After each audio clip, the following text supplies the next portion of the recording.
ಹತ್ತನೇದ್ದು cucumber ಅಥವಾ ಸೌತೆಕಾಯಿ ಹೆಚ್ಚು ನೀರಿನಂಶ, ಕಡಿಮೆ ಕ್ಯಾಲರಿ ಇರೋದ್ರಿಂದ ರಕ್ತದ ಸಕ್ಕರೆ ಹೆಚ್ಚಿಸದೆ ಹೊಟ್ಟೆ ತುಂಬಿಸುತ್ತೆ. 9 ಟೊಮ್ಯಾಟೊ ಕಡಿಮೆ ಗ್ಲೈಸೆಮಿಕ್ ಇಂಡೆಕ್ಸ್ ಮತ್ತು ಆಂಟಿ ಆಕ್ಸಿಡೆಂಟ್ ಗಳಿರೋದ್ರಿಂದ ಸಕ್ಕರೆ ಮತ್ತು ಹೃದಯದ ಆರೋಗ್ಯಕ್ಕೆ ಸಹಕಾರಿಯಾಗುತ್ತೆ.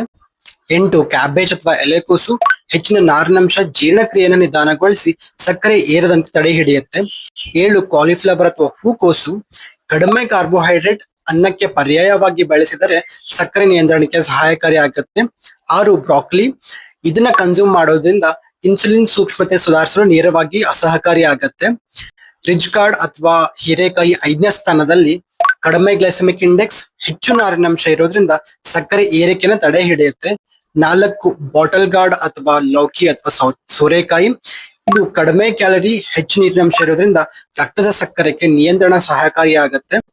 3 ಸ್ಪಿನಾಚ್ ಅಥವಾ ಪಾಲಕ್ ಸೊಪ್ಪು ಮ್ಯಾಗ್ನೀಷಿಯಂ ಅಂಶ ಇನ್ಸುಲಿನ್ ಸೂಕ್ಷ್ಮತೆ ಸುಧಾರಿಸಲು ಸಹಕಾರಿಯಾಗತ್ತೆ. ಮೆಂತೆ ಸೊಪ್ಪು ಕರಗುನಾರಿನಂಶ, ಗ್ಲೂಕೋಸ್ ಹೀರಿಕೆಯನ್ನ ನಿಧಾನಗೊಳಿಸುತ್ತೆ.